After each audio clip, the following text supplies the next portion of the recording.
how significant are Israel's contributions to unmanned tech at this point? And how involved or interested are you in those defense capabilities? Some have more advanced technologies than others.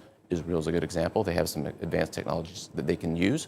And we're looking to team with we're looking to team with the big team that we already have and move this capability forward by essentially putting more eyes out on the water so that we can see what's happening in a more vibrant way than we can today. So how does that new technology fit into the current stock that you have? Yeah, it's very complementary. So we will continue to use our ships in the way that we use them in this partnered way. The new unmanned systems simply augment this and essentially put additional eyes out on the water in ways that we haven't been able to do before because the technology is brand new, in some cases 6 to 9 months new, where we can now sustain platforms out at sea that are unmanned for months at a time, just looking and bringing information in. And this is where AI comes in.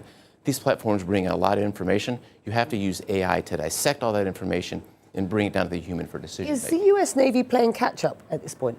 We're leading at this point.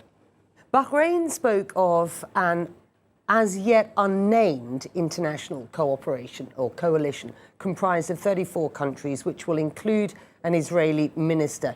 Is the US to be part of that coalition? And what's the mission of this new coalition? Yeah, for clarification, this coalition is called the Combined Maritime Force. In addition to being the 5th Fleet Commander, I'm also the commander of the Combined Maritime Force. It's been around for some time. It's primarily focused on maritime security in the region as well as counter-piracy, both which missions I believe are going well these days. I would expect the number of nations in that coalition to expand here in the months and years ahead. But this is the mission that is co-located within my own headquarters. And we have these 34 countries, nearly as many liaison officers, and about 200 international partners at the headquarters. To those who suggest that the US is simply not as involved, will not be as committed to this region of the Gulf and the wider Middle East going forward, you say what? We are going nowhere. And last week's leadership of the largest exercise that we'll perform in this region with 60 countries, I think is a very firm demonstration of our resolve and our commitment, and our continuing great effort with all our partners in this region will only increase.